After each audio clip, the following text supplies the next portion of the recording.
अभिवाचन श्यामची आई. लेखक साने गुरुजी. रात्र 10वी. पर्णकुटी. अभिवाचक स्वर अनिल सोमणी. पर्णकुटी. मला पण नेरे भाऊ गोष्ट ऐकायला. रोज रोज तू जातोस. आई सांग भाऊला मला घेऊन जायला. वच्छी भाऊच्या पाठीच लागली होती. तिथे पेंगायला लागशील, तू कशाला येतेस तिथे? भाऊ म्हणाला. नेरे तिला सुद्धा तीही ऐकेल.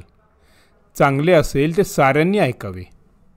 मी सुद्धा आले असते, पण हे घरातले आवरता आवरता रात्र होते बाहेर. भाऊची आई म्हणाली.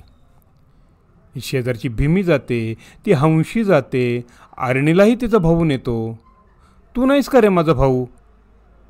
वच्छी केविलवाणी होऊन आपल्या भाऊच्या हृदयाला पाजर फोडीत होती. चल तिथे मग मला झोप येते, चल घरी अशी मला घाई लावलीस तर बघ मात्र. असं बजावून वच्छीलाही तिच्या भावाने आश्रमात नेले. आश्रमातील ही गोष्टीरूप प्रवचन ऐकावयास मुले मुले येऊ लागली. मोठी माणसेही ज्यांना वेळ असतो ती येत असत. वच्छी व तिचा भाऊ आली ती गोष्ट सुरूही झाली होती. शेवटी माझ्या वडिलांना त्यांच्या भावांनी घराबाहेर हुसकून दिले. भाऊबंदकी. या भारतवर्षात भाऊबंदकी फार कौरव पांडवांच्या वेळेपासून आहे, ती अजून आहे. भावाभावात जिथे प्रेम नाही तिथे स्वतंत्रता कशी नांदेल, मोक्ष कसा राहील?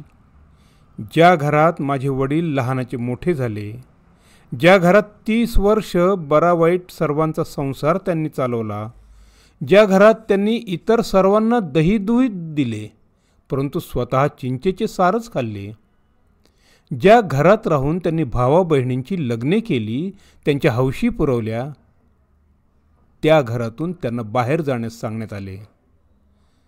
घरात आईलाही अपमानकारक बोलणी सहन करावी लागली.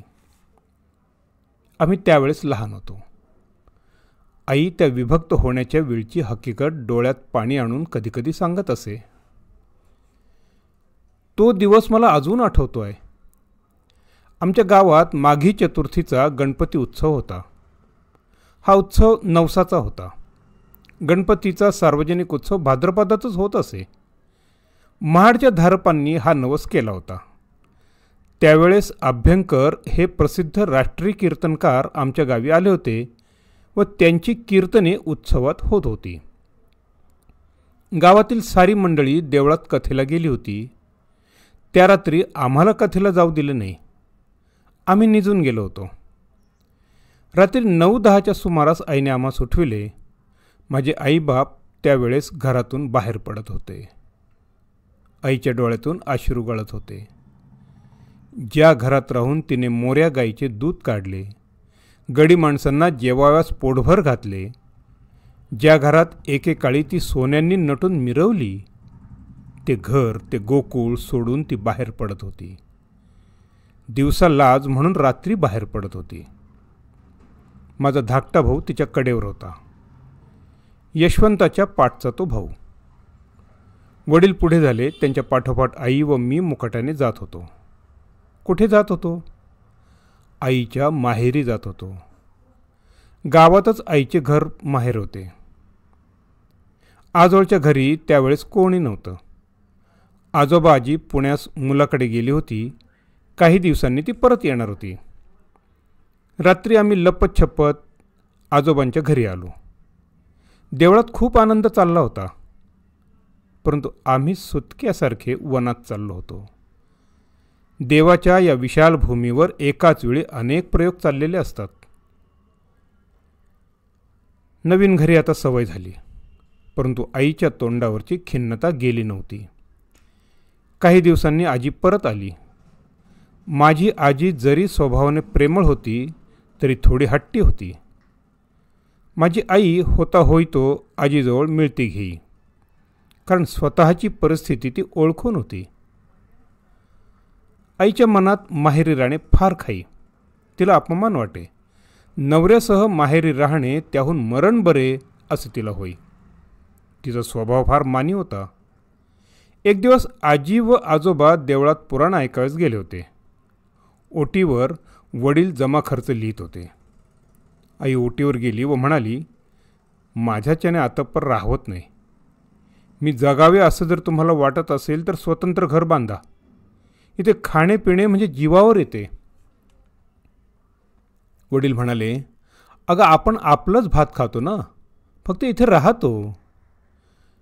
घर बांधणं म्हणजे काय थट्टा आहे? तुम्हा बायकांना सांगायला काय? पुरुषांच्या अडचणीत तुम्हाला काय माहीत? आई एकदम संतापून म्हणाली, तुम्हाला पुरुषांना स्वाभिमानच नाही मुळी. माझे वडील शांतपणे परंतु खिन्नपणे म्हणाले, आम्हाला स्वाभिमानच नाही. आम्ही माणसेच नाही जणू. दरिद्री माणसाचा सारी दुनिया अपमान करते, मग बायको का नाही करणार? कर, तूही अपमान कर, तूही वाटेल तसे बोल. वडिलांचे शब्द ऐकून आईला रडू आले. तुमचा अपमान करायचा माझा हेतू नव्हता हो. उगाच काहीतरी मनास लावून घ्यावायचे. पण मला इथे खरंच राहावंसं वाटत नाही. मलाही का राहावे असे वाटते. परंतु तुला आपली परिस्थिती माहिती आहे ना. कर्ज आहे, त्याची व्याजही देता येत नाही. घर कशाने बांधावायचे? कसे तरी गुरांच्या गोठ्यासारखे नाही ना घर बांधावायचे. त्यात राहणे म्हणजे अपमान असतो. वडील आईची समजूत करीत म्हणाले, गुरांचा गोठाही चालेल, परंतु तो स्वतंत्र असला, आपला असला पाहिजे. अगदी साधी गवतारू झोपडी बांधा, तिथे राहण्यात मला अपमान वाटणार नाही. परंतु माहेरच्या माणसांकडे येऊन राहणे नको. माझ्या भावांच्या बायका उद्या आल्या तर त्याही एखाद्या वेळेस अपमान करतील. आधीच येथून जावे. मोठ्या कौलारू घरात राहण्यापेक्षा पानाची झोपडी बरी. अशी झोपडी बांधायस फार खर्च येणार नाही. या माझ्या हातातील पाटल्या घ्या, या पुरल्या नाहीत तर नथही विका. नथ नसली, पाटली नसली तरी अडत नाही. कोणाकडे मला जायचे आहे? आपली स्वतंत्रता हीच आपली शोभा. कपाळाला कुंकू व गळ्यात मंगळसूत्र एवढं मला पुष्कळ झालं. स्वतंत्रता गमावून ही नथ व ह्या पाटल्या कशाला? असं म्हणून माझ्या आईनं खरंच नथ व पाटल्या वडिलांच्या पुढे ठेवल्या. वडील स्तंभितच झाले. तुला इतके दुःख होत असेल हे मला माहीत नव्हतं. मी लवकरच लहानसे घर बांधतो, वडिलांनी आश्वासन दिलं. माझी आई सांगते की स्वतंत्रता मिळविण्यासाठी दागदागिने फेकून दे. स्वातंत्र्याचा साज, स्वातंत्र्याचा शृंगार हाच सर्वांना शोभादायक व मौल्यवान शृंगार होय. आमच्या वाटणीस आलेल्या लहानशा जागेवर झोपडी बांधावयास आरंभ झाला. मातीच्या भिंती होत्या, कच्च्या विटा, त्यास कोकणात मापे म्हणतात. विटाहून आकाराने मापे मोठी असतात. या मापांच्या भिंती उभारल्या. घर गवताने शाकारले. घरातील जमीन तयार करण्यात आली. अक्षय तृतीयेच्या मुहूर्ताने नवीन घरात प्रवेश करण्याचे ठरले. आईला वाईट वाटत होते व आनंदही होत होता. शेजारी दिरांची मोठमोठाली घरे, बंगले होते आणि आपले लहानसे गवतारू घर असे तिच्या मनात येई. परंतु पुन्हा ती म्हणे, काही झाले तरी हे स्वतंत्र आहे. इथे मी मालकीण आहे. येथून मला कोणी उठ म्हणणार नाही. झोपडी वजा घराची वास्तू शांत करण्यात आली. प्रथम घरात देव नेऊन ठेवले, मग सामान नेले. नारळाचे घाटले आईने केले होते. प्रसंग साजरा झाला पाहिजे होता. सारा दिवस गडबडीत गेला. वडील लोकांना सांगत होते, तात्पुरते बांधले आहे, पुढे मोठे बांधू. परंतु आई आम्हास म्हणे, यांच्या हातून मोठे घर आता केव्हा कुठून बांधले जाणार? मला मोठे घर आता देवाकडे गेल्यावर मिळेल. परंतु ही मठीच माझा स्वर्ग आहे. कारण इथे मी स्वतंत्र आहे. इथे मिंधेपणा नाही. इथे खाल्लेली मीठ भाकर अमृताप्रमाणे लागेल. परंतु परक्यांकडे खाल्लेली बासुंदी पुरी नको. त्या दिवशी आम्ही अंगणात बसलो होतो. सारे तारे चमकत होते. चंद्र केव्हाच मावळला होता. आईला धन्यता वाटत होती. घर लहान होते, परंतु घराच्या पुढे व मागे मोठे अंगण होते. हे अंगण हेच जणू खरे घर. आई म्हणाली, श्याम, नवे घर तुला आवडले का? मी म्हटले, हो, छान आहे आपले घर. गरिबांची घरे अशीच असतात. आपल्या मथुरीचे घर असेच आहे. तिला आपले घर फार आवडेल. माझे शब्द ऐकून आईला वाईट वाटलं. जी मथुरी आमच्याकडे कांडायला येई तिच्या घरासारखे आपले घर. नाही, आईला वाईट नाही वाटले. ती म्हणाली, होय, मथुरी गरीब आहे, परंतु मनानं श्रीमंत आहे. आपणही या लहान घरात राहून मनाने मोठी होऊया, मनाने श्रीमंत होऊया. होय, आपण मनाने श्रीमंत होऊ, खरंच होऊ, मी म्हटलं. इतक्यात आकाशातून एक तारा तुटला. आई एकदम गंभीर झाली. धाकटा भाऊ म्हणाला, आई, केवढा ग तारा होता? आई गंभीरच होती. ती म्हणाली, श्याम, तुझ्या आईच्या जीवनाचा तारा लवकरच तुटेल असं तर नाही ना तो सांगत?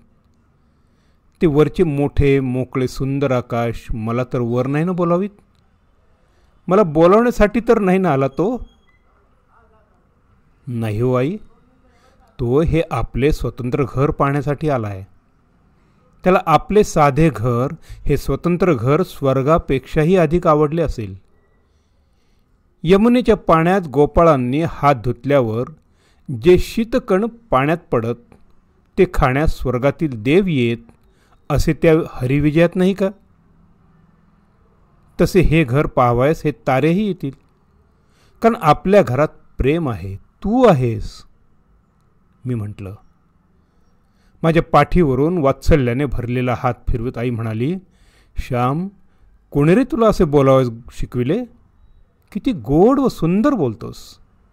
खरंच आपले हे साधे सुंदर घर ताऱ्यांनाही आवडेल, साऱ्यांना आवडेल. धन्यवाद.